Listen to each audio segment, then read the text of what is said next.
এই যে দেখেন আজকে আমি তিতা করলা বানাচ্ছি। তো এই যে এরকম করে সরু সরু করে লম্বা লম্বা করে কেটে নেবেন। তো আলুগুলো এরকম লম্বা লম্বা করে কাটবেন। তিতা করলা তো আপনারা অনেকেই অনেক ধরনের খান, কিন্তু আমি আজকে আপনাদেরকে একটা নতুন রেসিপি দেখাচ্ছি। তো ফার্স্ট থেকে লাস্ট পর্যন্ত দেখেন। তো কড়াইতে দিয়ে দিয়েছিলাম তেল, তো তেল গরম হয়ে গিয়েছে।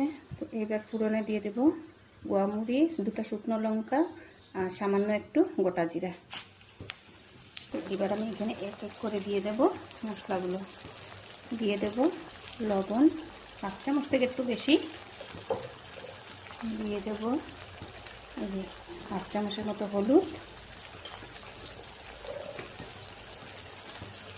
দিয়ে দেব ধনের গুঁড়া, এখানে একটু ধনের গুঁড়াটা একটু বেশি, দিয়ে দেব 1 চামচ কাঁচা লঙ্কা গুঁড়া।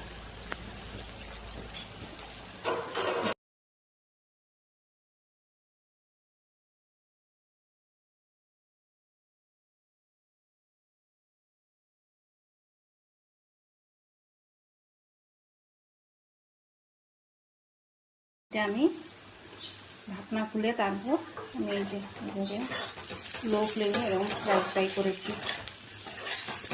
এটা হয়ে গিয়েছে। এটাতে এখন আমি দিয়ে দেব সামান্য একটু ভিনেগার, কষ্ট হবে দিতে লাগে একটা অন্য কিছু, তো কিন্তু আমার কাছে নাই সেটা, এই জন্য ভিনেগার ব্যবহার করছি। অল্প সময় নামিয়ে দেব, বাস হয়ে গিয়েছে। তো কেমন হয়েছে আমার এই তিতা করলার রেসিপিটা? যদি ভালো লাগে থাকে তো অবশ্যই একটা লাইক করবেন, কমেন্ট করবেন, শেয়ার করতে ভুলবেন না। দেখা হচ্ছে আপনাদের সাথে নেক্সট ভিডিওতে। বাই।